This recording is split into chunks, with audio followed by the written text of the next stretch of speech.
মনে করো তুমি একটা বাইক কিনলা, তোমার পছন্দের যে কোনো একটা বাইক হইতে পারে। বাইক কেনার সাথে সাথে তোমাকে একটা বাইকের ইউজার ম্যানুয়াল দেওয়া হলো এবং তুমি এই বাইকের ইউজার ম্যানুয়াল পড়া শুরু করলা, কিন্তু তুমি বাইক নিয়ে কখনো রাস্তাতেই বের হইলা না, অর্থাৎ প্র্যাকটিক্যালি বাইক কিভাবে চালাইতে হয় সেই কাজটাই তুমি করলা না। তাহলে কি তুমি বাইক চালানো শিখতে পারবা না। ঠিক তেমন ভাবে আমি তোমাদেরকে প্রোগ্রামিং শিখাইতেছি, কিন্তু আমি যদি তোমাদেরকে না শিখাই যে কম্পিউটারের ভেতরে একটা প্রোগ্রাম লিখে কিভাবে প্রোগ্রামটা রান করাইতে হয়, তাহলে কি ব্যাপারটা খুব ভালো হবে। Hello and welcome to semicolon.com, তোমাদের সাথে আছে আমি রুহুল আমিন। এবং আজকের এই ভিডিওটা অলরেডি বোঝা গেছে খুব এক্সাইটিং একটা ভিডিও হতে চলেছে। অর্থাৎ আজকের ভিডিওতে আমি দেখাবো কিভাবে আমরা আমাদের কম্পিউটারে পাইথন প্রোগ্রাম লিখে রান করাইতে পারি। তাহলে চলো শুরু করা যাক।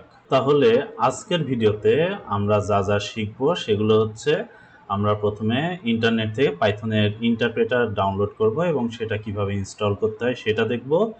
তারপরে আমরা দেখব ভিজুয়াল স্টুডিও কোড অর্থাৎ ভিএস কোড নামের একটি আইডি ইনস্টল করব। তারপরে আমাদের প্রথম পাইথন প্রোগ্রাম লিখে আমাদের কম্পিউটারে রান করাবো। আমরা পাইথনের ইন্টারপ্রেটার ইনস্টল করার আগে আমরা যদি ইন্টারপ্রেটারের এই ব্যাপারটা একটু রিক্যাপ করে নেওয়ার চেষ্টা করি, তাহলে ব্যাপারটা আমাদের জন্য সুবিধা হয়। তো দেখো যে এখানে আমি কিছু একটা প্রোগ্রাম লিখে রেখেছি। এই প্রোগ্রামটা কিসের প্রোগ্রাম বা কেন প্রোগ্রাম, এই ব্যাপারে এখন মাথা না ঘামালেও চলবে। শুধুমাত্র এটা বুঝে নাও যে এটা একটা পাইথন প্রোগ্রাম। এখন আমরা জানি আমাদের যে কম্পিউটার সিস্টেম, সেই কম্পিউটার 0 আর 1 ছাড়া অন্য কোনো কিছু বোঝে না। অর্থাৎ কম্পিউটার কি মেশিন ল্যাঙ্গুয়েজ বোঝে।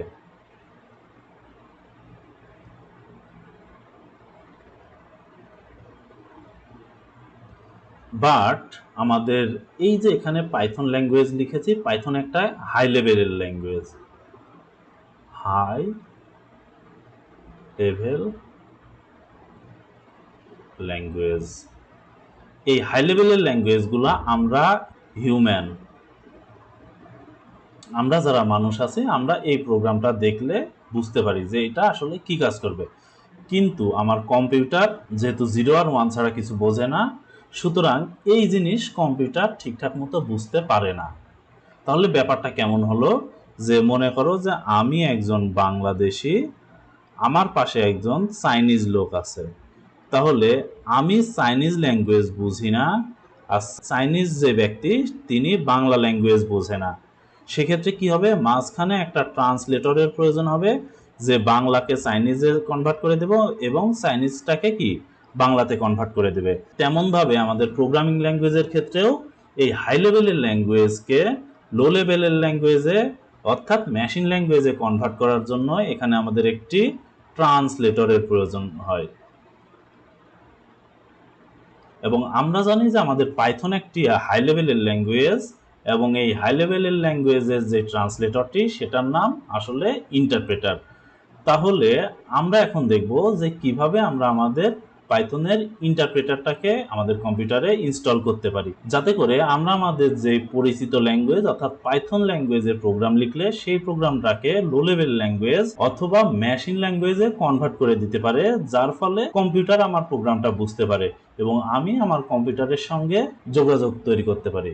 তাহলে এখন আমরা চলো দেখে আসি যে কিভাবে আমরা পাইথনের ইন্টারপ্রেটার ডাউনলোড এবং ইনস্টল করতে পারি। তাহলে আমরা চলে এসেছি আমাদের কম্পিউটারের স্ক্রিনে। আমরা এখন আমাদের পাইথনের অফিসিয়াল ওয়েবসাইট থেকে পাইথনের ইন্টারপ্রেটার ডাউনলোড করে নেব। এর জন্য আমাদের প্রয়োজন হবে বিভিন্ন ওয়েব ব্রাউজারের, Firefox, Google Chrome, Microsoft Edge, Opera Mini. তুমি চাইলে যে কোনো একটি ব্রাউজার ব্যবহার করতে পারো। আমি এখানে গুগল ক্রোম ওপেন করেছি। তো গুগল ক্রোমের এই অ্যাড্রেস বারে গিয়ে লিখতে হবে www.python.org, লিখে ইন্টার চাপ দিলে আমরা পাইথনের অফিসিয়াল ওয়েবসাইটে চলে আসলাম। এই লিঙ্কটা আমি আমার ভিডিওর ডেসক্রিপশনে দিয়ে দেব, যাতে করে তুমি এক ক্লিকেই পাইথনের অফিসিয়াল ওয়েবসাইটে চলে আসতে পারো।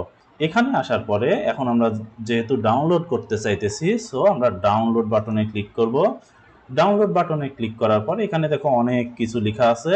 তো আমরা এখান থেকে সরাসরি এখানে ক্লিক করলে আমাদের পাইথনের সবথেকে লেটেস্ট ভার্সনটা ডাউনলোড হবে, এবং আমরা সবসময় যে কোনো সফটওয়্যার ডাউনলোড করলে লেটেস্ট ভার্সন ডাউনলোড করব এবং অফিসিয়াল ওয়েবসাইট থেকে। এখান থেকে যদি একটু স্ক্রল করে নিচে আসো তাহলে দেখো যে অ্যাক্টিভ পাইথন রিলিজেস, অর্থাৎ পাইথনের শুরু থেকে শেষ পর্যন্ত যে কোন ভার্সন কতদিন পর্যন্ত চলেছে সেই ইনফরমেশনটা এখানে পাওয়া যাবে। তারপর যদি আরেকটু স্ক্রল করে নিচে আসো তাহলে এখানে দেখো, এখানে বলছে looking for a specific release, অর্থাৎ পাইথনের যদি স্পেসিফিক কোনো ভার্সন তুমি ডাউনলোড করতে চাও সেক্ষেত্রে এখান থেকে তুমি সেই ভার্সনটা ডাউনলোড করে নিতে পারো। আমি ডাউনলোড করব এখান থেকে get the stand alone installer for Python 3.14.7। এখানে যদি আমি ক্লিক করি তাহলে দেখো আমাদের পাইথন ডাউনলোডিং শুরু হয়ে গেছে। এইটা ডিপেন্ড করবে তোমার ইন্টারনেটের স্পিডের উপরে। ইন্টারনেটের স্পিড যত দ্রুত হবে তোমার ফাইলটা তত দ্রুত ডাউনলোড হয়ে যাবে।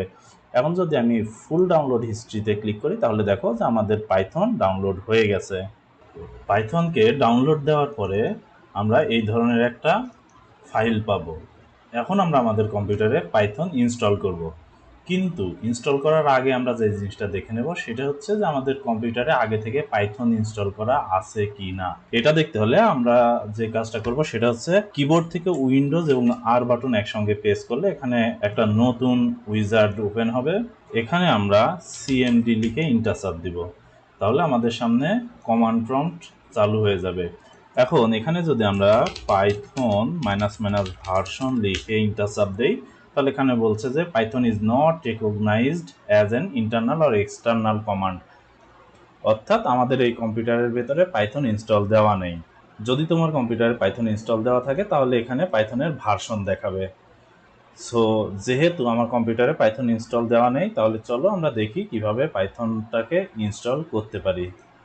পাইথন ইনস্টল করার পরে আমাদের যেই ডাউনলোড করা ফাইলটা এটার উপরে ডাবল ক্লিক করতে হবে এবং এখান থেকে আমরা ইনস্টল নাওতে ক্লিক করব এবং আমাদের কিছুক্ষণ অপেক্ষা করতে হবে।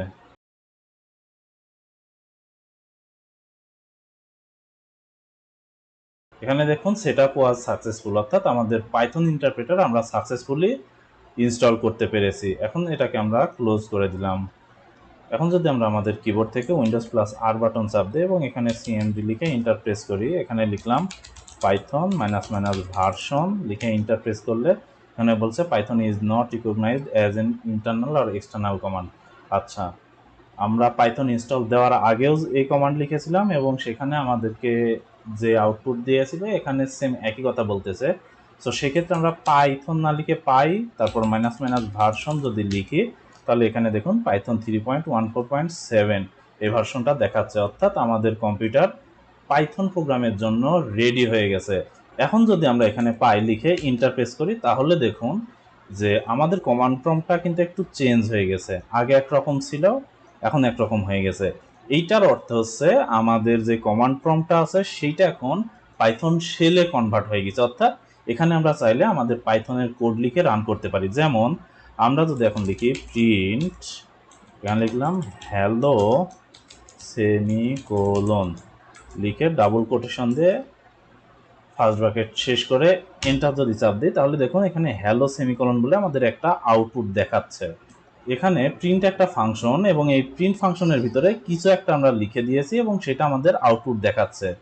এখানে ফাংশন, তারপর এখানে ফাংশনের ভিতরে যে ডাবল কোটেশন, এই ব্যাপারগুলা বা এই জিনিসগুলা কেন লিখেছি বা কি জন্য লেখা হয়েছে সেই ব্যাপারগুলো আমরা পরবর্তীতে ডিটেলসে জানবো। এখন শুধুমাত্র তোমরা এইটুকু জেনে রাখো যে প্রিন্ট নামের একটা জিনিস আছে যেটা একটা ফাংশন, আর পাইথনে এই প্রিন্ট ফাংশনের ভেতরে যে কোনো একটা কিছু লিখে দিলেই সেটা আমাদের আউটপুট দেখায়। অর্থাৎ প্রিন্ট লিখে যদি এখানে ডাবল কোটেশন দাও আর এই ডাবল কোটেশনের ভিতরে যদি তোমার নামটা লিখে দিয়ে ইন্টার চাপ দাও তাহলে এখানে কম্পিউটারের স্ক্রিনের ভিতরে তোমার নাম দেখাবে। অথবা যদি এইভাবে লিখো যে এ সমান সমান একটা সংখ্যা দাও, বি সমান সমান আর একটা সংখ্যা যদি দাও, আর সি সমান সমান যদি এ প্লাস বি লিখো, লিখার পর এখানে সি লিখে ইন্টার চাপ দাও তাহলে দেখো যে এ আর বি এর মান যোগ করে যত হয় সেটা সি এর ভিতরে যাচ্ছে এবং যখন সি লিখতেছি এখানে সি এর মানটা আমাদেরকে আউটপুটে দেখাচ্ছে। আবার যদি এভাবে না করে তুমি প্রিন্ট লিখে এ যোগ বি লিখো, লিখে ইন্টার চাপ দাও তাহলে কি হচ্ছে এ আর বি এর মান যোগ করে আমাদের আউটপুট দেখাচ্ছে। এভাবেও আমরা পাইথন প্রোগ্রাম লিখে রান করাইতে পারি আমাদের কমান্ডের ভেতরে পাইথনের শেল ওপেন করে। এখন চলো আমরা দেখি যে আমরা যে পাইথনের ইন্টারপ্রেটার ডাউনলোড করে ইনস্টল করলাম সেই ইন্টারপ্রেটার চালু করে আমরা প্রোগ্রাম লেখার চেষ্টা করি। এজন্য আমাদের যেটা করতে হবে সেটা হচ্ছে, আমি এটাকে মিনিমাইজ করে দিলাম। আমরা আমাদের স্টার্ট মেনুতে যাব, গিয়ে এখানে আমরা পাইথন লিখব। পাইথন লিখলে এই যে পাইথন 3.14 আমাদের ভার্সন চলে আসছে। এটার পর যদি আমরা ক্লিক করি তাহলে এই যে এটা হচ্ছে আমাদের পাইথনের শেল। দেখো যে আমাদের কমান্ড প্রম্পটের ভিতরে পাই লিখে ইন্টার চাপ দেওয়ার পরে যেই ধরনের ইন্টারফেস এসেছিল এখনও কিন্তু সেম ইন্টারফেস এসেছে। সো এখানে যদি আমরা প্রিন্ট লিখে এটার ভিতরে আমরা লিখলাম হ্যালো সেমিকোলন, লিখে ইন্টার চাপ দিলে হ্যালো সেমিকোলন আমাদের ঠিকঠাক মতো আউটপুট আসছে। প্রিন্ট লিখে এখানে যদি তোমার নাম লিখে দিই, ইয়োর নেম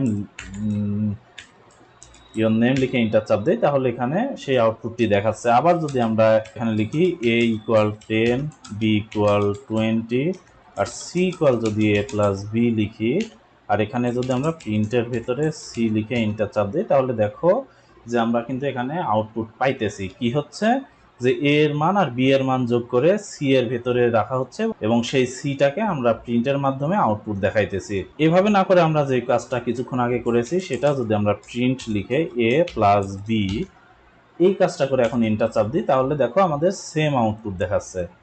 এই যে ইন্টারফেস বা যে জায়গায় আমরা কাজ করতেছি এইটা হচ্ছে পাইথনের শেল। এখন দেখো যে এখানে আমরা যে প্রোগ্রামগুলো লিখেছি এটাও কিন্তু একটা পাইথনের প্রোগ্রাম, এটাও একটা পাইথনের প্রোগ্রাম।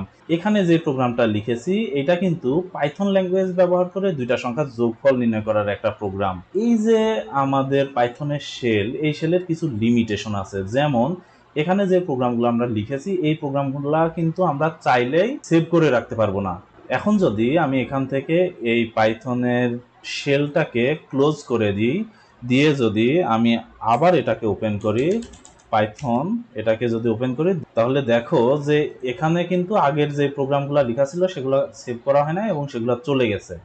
আর যখন আরো বড় বড় প্রোগ্রাম লেখা হবে সেই ক্ষেত্রে কিন্তু আমাদের প্রোগ্রামের ভিতর বিভিন্ন ধরনের ভুল ত্রুটি হয়ে থাকে। সেই ভুল ত্রুটিগুলো খুঁজে সলভ করা খুবই কঠিন একটা ব্যাপার। যার জন্য আমরা এই পাইথনের শেলের ভিতর প্রোগ্রাম লিখব না, আমরা প্রোগ্রাম লিখব আইডিইতে, অর্থাৎ ইন্টিগ্রেটেড ডেভেলপমেন্ট এনভায়রনমেন্ট। যে এনভায়রনমেন্টের ভেতরে আমরা খুব ইজিলি প্রোগ্রাম লিখতে পারি এবং সেই প্রোগ্রামগুলোকে সেভ করে রাখতে পারি। সেই প্রোগ্রামগুলোর ভেতরে কোনো ভুল ত্রুটি হলে সেই ভুল ত্রুটিগুলা আমরা সহজেই শনাক্ত করতে পারি এবং সেগুলো সলভ করে ফেলতে পারি। তাহলে এখন চলো দেখি আমরা আইডিটা কিভাবে ইনস্টল করতে পারি। তো আমরা কিছুক্ষণ আগে দেখেছি যে আমাদের যে পাইথনের শেল আছে সেই পাইথনের শেলের ভিতরে প্রোগ্রাম লিখেও কিন্তু রান করা যায়। বাট এই শেলের ভেতরে পাইথনের প্রোগ্রাম লিখে রান করলে আমরা সেভ করতে পারবো না। আমাদের বড় বড় যখন প্রোগ্রাম লিখবো সেই প্রোগ্রামের যদি কোনো ইরর বা ভুল ত্রুটি হয়ে থাকে সেইগুলো আমরা খুঁজে বের করতে পারবো না বা বের করে সলভ করা খুবই কঠিন। সো সেই ক্ষেত্রে আমরা কি কাজ করি, সেই ক্ষেত্রে আমরা আইডিই ব্যবহার করি, অর্থাৎ ইন্টিগ্রেটেড ডেভেলপমেন্ট এনভায়রনমেন্ট।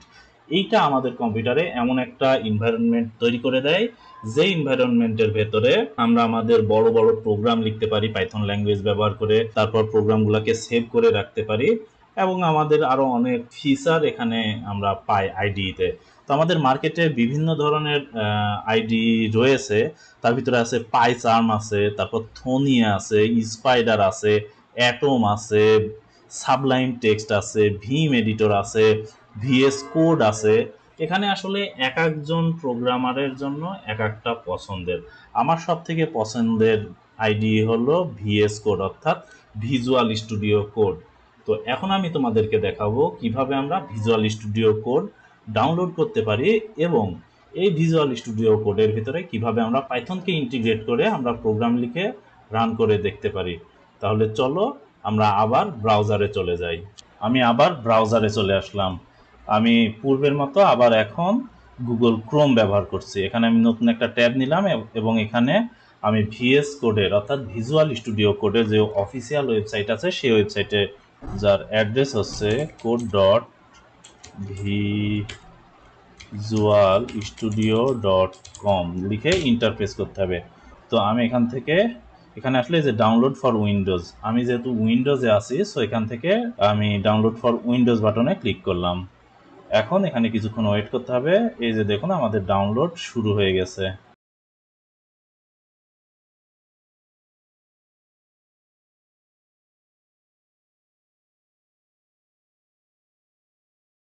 তো এই যে দেখুন আমাদের ভিজুয়াল স্টুডিও কোড ডাউনলোড হয়ে গেছে। ভিএস কোড ডাউনলোড দেওয়ার পর এই ধরনের একটা ফাইল পাওয়া যাবে। এই ফাইলটাকে যদি আমরা এখন ইনস্টল করতে চাই তাহলে এই ফাইলের উপরে ডাবল ক্লিক করলাম। তারপর এখান থেকে এগ্রিমেন্ট অ্যাকসেপ্ট এটা চেক করে দিতে হবে, দিয়ে নেক্সট। তারপরে এগুলা ঠিকঠাক রেখে নেক্সট, এখানে next. Create a desktop icon, তুমি যদি চাও তাহলে এটা ক্লিক করে দিতে পারো। তাহলে কি হবে যে ডেস্কটপের উপরে ভিএস কোডের একটা আইকন চলে আসবে। তো আমি এখানে টিক দিয়ে দিলাম, তারপরে নেক্সট এবং ইনস্টল।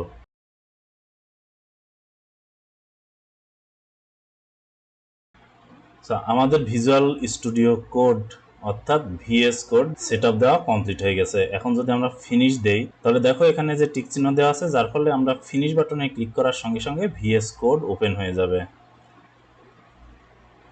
এই যে আমাদের ভিজুয়াল স্টুডিও কোড ওপেন হয়ে গেছে। এইটা আমাদের ভিএস কোডের ইন্টারফেস। এইটা আপাতত আমরা কেটে দিচ্ছি, এটাও কেটে দিচ্ছি। এটা হলো আমাদের ভিএস কোডের ইন্টারফেস। কিন্তু এখনই যদি আমরা ভিএস কোডে আমাদের পাইথন প্রোগ্রাম লিখে রান করতে চাই তাহলে কিন্তু রান হবে না। এজন্য আমাদের কিছু ছোট ছোট এক্সটেনশন অ্যাড করে নিতে হবে আমাদের ভিএস কোডের সাথে। তাহলে চলো দেখে আসি যে কি কি এক্সটেনশন আমাদের ভিএস কোডের সঙ্গে আমাদের যুক্ত করে নিতে হবে। তো আমরা যদি আমাদের কম্পিউটারে পাইথন প্রোগ্রাম লিখে রান করাইতে চাই তাহলে আমাদের ভিএস কোডের ভিতরে দুইটা এক্সটেনশন অ্যাড করে নিতে হবে। তার ভিতরে প্রথমে অ্যাড করতে হবে পাইথন নামের একটা এক্সটেনশন আছে যেটা মাইক্রোসফটের তৈরি করা, এবং তার পরবর্তীতে এই পাইথন কোডকে রান করানোর জন্য কোড রানার নামে আরও একটা এক্সটেনশন আমরা ভিএস কোডে অ্যাড করে নেব। তাহলে চলো এখন আমরা ভিএস কোডে চলে যাই। আমরা এখন আমাদের ভিএস কোডের সাইড প্যানেল থেকে এক্সটেনশনস নামের এই ট্যাবে চলে যাব। এখানে গিয়ে এখানে আমরা সার্চ করব পাইথন লিখে। পাইথন লিখে যদি আমরা সার্চ করি অবশ্যই ইন্টারনেটের কানেকশন লাগবে। তো এখানে যে পাইথন এইটাতে ক্লিক করলে দেখো যে এটা হচ্ছে মাইক্রোসফটের এবং এইটা আমরা ইনস্টল করব। এখানে ইনস্টলে ক্লিক করলাম। সো আমাদের পাইথনের এক্সটেনশন ইনস্টল হয়ে গেছে। তারপরে আরও একটা এক্সটেনশন লাগবে, সেটা হচ্ছে কোড রানার। এটা লিখে যদি আমরা সার্চ দেই তাহলে এখানে চলে আসছে। সো এই এক্সটেনশনটাকেও আমরা ইনস্টল করে নেব। তো আমাদের এক্সটেনশন দুইটা অ্যাড করা হয়ে গেছে। এখন আমরা যাই যে আমাদের ফাইল এক্সপ্লোরারে যদি যাই তাহলে আমরা কোনো ফোল্ডার ওপেন করিনি। সো এখান থেকে ফোল্ডার যদি আমরা ওপেন করলে আমরা ডেস্কটপের উপর গিয়ে পাইথন ইন্টারপ্রেটার নামের যে ফোল্ডারটা ছিল এই যে আমাদের এখানে, এই ফোল্ডারের ভিতরে একটা নতুন ফোল্ডার তৈরি করলাম। আমরা লিখলাম যে পাইথন প্র্যাকটিস, লিখে ইন্টার চাপলাম এবং এই ফোল্ডারটাকে আমরা এখান থেকে সিলেক্ট করে ওপেন করে নিলাম। আমরা চাইলে আমাদের ফোল্ডারকে এভাবে না ওপেন করে অন্যভাবে ওপেন করতে পারি। কিভাবে চলো সেটা দেখে আসি। তো আমরা আমাদের এই ফোল্ডারের ভেতরে তো দেখো যে এখানে পাইথন প্র্যাকটিস নামে আমরা আমাদের একটা ফোল্ডার তৈরি করেছে। এই ফোল্ডারের ভিতরে যাই, গিয়ে আমরা এখানে লিখবো, দেখো যে আমাদের যে উইন্ডোজ এক্সপ্লোরার আছে এখানে একটা অ্যাড্রেস বার আছে, এখানে আমরা লিখবো সিএমডি, লিখে ইন্টার চাপ দেব। তাহলে দেখো যে আমাদের এই ফোল্ডারটা, এখানে যে ফোল্ডারটা ছিল সেই ফোল্ডারটা আসলে আমাদের কমান্ড প্রম্পটের ভিতরে ওপেন হয়ে গেছে। এই যে পাইথন প্র্যাকটিস নামে এই ফোল্ডারটা ওপেন হয়ে গেছে।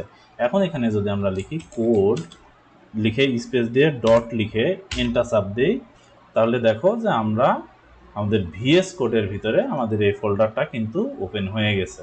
এখন আমরা এই যে এখানে দেখো যে পাইথন প্র্যাকটিস আমাদের ফোল্ডারের নামের পাশে এখানে মাউস পয়েন্টার নিয়ে গেলে নিচে দেখা যাচ্ছে নিউ ফাইল, অর্থাৎ এখানে ক্লিক করে একটা নিউ ফাইল নিলাম, নিয়ে আমরা লিখলাম যে ফার্স্ট ডট পাই। এখানে ফার্স্ট যে নামটা আমি লিখলাম এটা হচ্ছে ফাইলের নাম, আর ডট পাই আমরা যেহেতু পাইথন প্রোগ্রামিং ল্যাঙ্গুয়েজ শিখতেছি সো এটা আমাদের জানতে হবে যে পাইথন প্রোগ্রামের এক্সটেনশন হচ্ছে ডট পাই, যার জন্য আমরা ফাইলের নাম লিখে তারপর একটা ডট দিয়ে পাইথনের এক্সটেনশন লিখে দিলাম, দিয়ে যদি এন্টার প্রেস করি তাহলে দেখো যে আমাদের এখানে ফার্স্ট ডট পাই নামে একটা ফাইল তৈরি হয়ে গেছে, আর এই ফাইলটা এখানে আমাদের ভিএস কোডের ভিতরে ওপেনও হয়ে গেছে। এখন আমরা চাইলে এখানে আমাদের পাইথনের প্রোগ্রাম লিখতে পারি এবং সেই প্রোগ্রামগুলোকে রানও করতে পারি। আমি একটু জুম করে নেই। ওকে, আমরা আমাদের প্রথম প্রোগ্রাম যদি লিখি প্রিন্ট, এবং এই প্রিন্টের ভিতর ডাবল কোটেশন দিয়ে আমরা দেখেছিলাম যে যেটা লিখি সেটা আমাদের আউটপুট দেখায়। সো এখানে যদি আমি লিখি যে হ্যালো সেমিকোলন লিখে, তাহলে এখন যদি আমরা আমাদের প্রোগ্রামটা রান করতে চাই, তাহলে ভিএস কোডে এই যে ডান পাশে উপরে এখানে একটা বাটন আছে, এই বাটনে ক্লিক করলেই আমাদের প্রোগ্রাম রান হয়ে যাবে।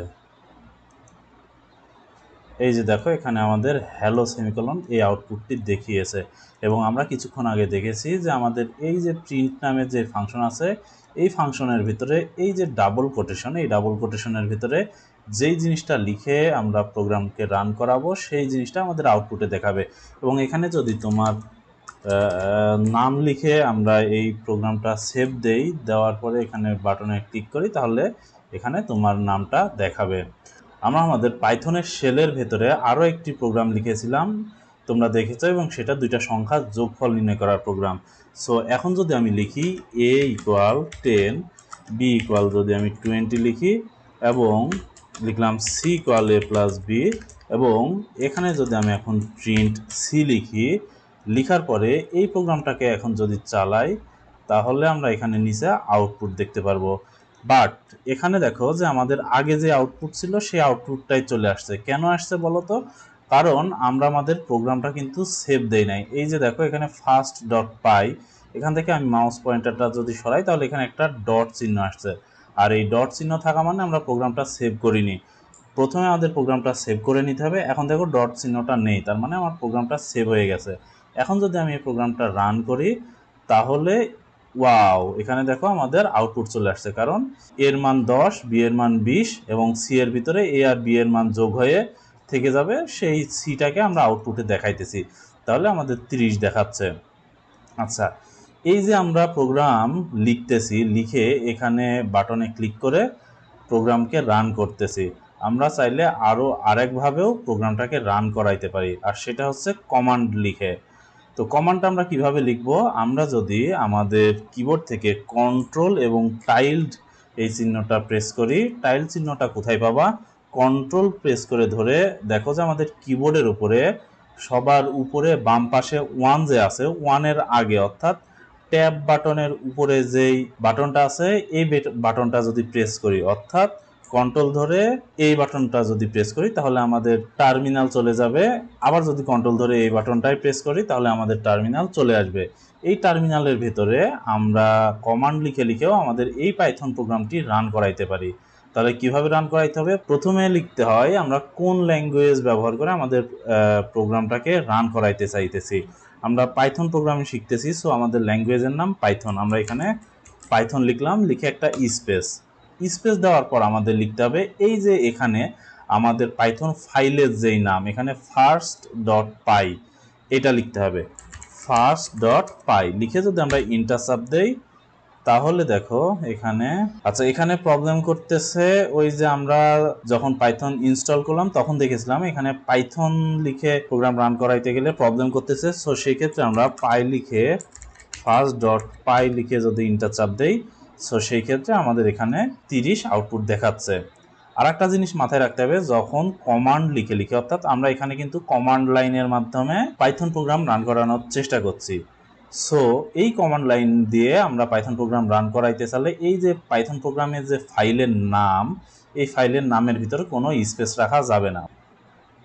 তাহলে আমরা আমাদের কম্পিউটারে পাইথন প্রোগ্রাম লিখে সাকসেসফুলি রান করাইতে পারছি, অর্থাৎ আমাদের কম্পিউটারে আমরা সুন্দরভাবে পাইথনের এনভায়রনমেন্ট সেট আপ দিয়েছি। তো আমাদের পাইথনের এনভায়রনমেন্ট সেট আপ দেওয়ার জন্য স্টেপ বাই স্টেপ যেই কাজগুলো করতে হবে সেটা যদি এক নজরে দেখার চেষ্টা করি, তাহলে প্রথমে আমাদের যাইতে হবে www.python.org নামের একটা ওয়েবসাইটে, যেটা পাইথনের অফিসিয়াল ওয়েবসাইট, এবং এখান থেকে পাইথনের ইন্টারপ্রেটারটিকে আমরা প্রথমে ডাউনলোড করব। ডাউনলোড করার পরে সেটাকে ইনস্টল করতে হবে। ইনস্টল করার পরে আমাদের যে কোনো একটি আইডি ইনস্টল করতে হবে। সেক্ষেত্রে আমরা এখানে ভিএস কোডকে বেছে নিয়েছি। ভিএস কোডকে ডাউনলোড করার জন্য আমরা চলে যাব code.visualstudio.com এই ওয়েবসাইটে, কারণ আমরা জানি আমরা আমাদের যাবতীয় সফটওয়্যার আমরা সবসময় অফিসিয়াল ওয়েবসাইট থেকে নামানোর চেষ্টা করব। ভিএস কোড ডাউনলোড করার পরে আমরা আমাদের ভিএস কোডটা ইনস্টল করব। তো ইনস্টল করার পরেই কিন্তু আমরা ভিএস কোডের ভিতরে পাইথন প্রোগ্রাম লিখে রান করতে পারবো না। এই জন্য আমাদের আরও এক্সট্রা 2টা এক্সটেনশন লাগবে, যেটা আমাদের ভিএস কোডের ভিতরে ইনস্টল করে নিতে হবে। তার ভেতরে পাইথন নামের একটা এক্সটেনশন আছে, যেটা ভিএস কোডে ইনস্টল করে নিতে হবে, এবং পাইথন এক্সটেনশন ইনস্টল করে নেওয়ার পরে কোড রানার নামের একটা এক্সটেনশন অ্যাড করে নিতে হবে আমাদের ভিএস কোডের ভেতরে। এবং এই এক্সটেনশন দুটো অ্যাড করার পরে আমরা আমাদের ভিএস কোডের ভেতরে পাইথন প্রোগ্রাম লিখে রান করতে পারবো। এবং আমরা অলরেডি 2টা প্রোগ্রাম লিখে সাকসেসফুলি রান করেছি। একটিকে বলা হচ্ছে হ্যালো ওয়ার্ল্ড প্রোগ্রাম, অর্থাৎ আমরা দেখেছি যে সেখানে প্রিন্ট নামের একটা ফাংশন ছিল। এই ফাংশনের ভেতরে ডাবল কোটেশনের ভেতরে আমরা যা কিছু লিখে দিই সেটা আমাদের আউটপুটে আসে। এবং তুমি যদি এই প্রোগ্রামটি লিখে রান করতে পারো তাহলে সফলভাবে একটি পাইথন প্রোগ্রাম লিখে তুমি রান করে ফেলেছো অলরেডি। তারপরে একটা প্রোগ্রাম দেখেছিলাম, যে প্রোগ্রামটা আমাদের কি কাজ করছিল, 2টা সংখ্যার যোগফলটাকে আমাদের আউটপুটে প্রদর্শন করেছিল। তো এটা ছিল আমাদের পাইথনের এনভায়রনমেন্ট সেটআপ দেওয়ার সমস্ত প্রসেস। তো এই ছিল আজকের মতো। আমরা আমাদের এই ভিডিওটার মাধ্যমে প্র্যাকটিক্যালি পাইথনে কিভাবে প্রোগ্রাম লিখে রান করতে পারি সেই বিষয়গুলো শুরু করলাম। যদি তোমার কাছে ভিডিওটা ভালো লেগে থাকে তাহলে অবশ্যই সাবস্ক্রাইব করবা এবং লাইক কমেন্ট শেয়ার করবা। পরবর্তীতে আমরা দেখব আমাদের দ্বিতীয় অধ্যায়ে কি কি প্রবলেম আছে এবং সেগুলো সমাধান করার চেষ্টা করব। তাহলে সে পর্যন্তই ভালো থাকো। আল্লাহ হাফেজ।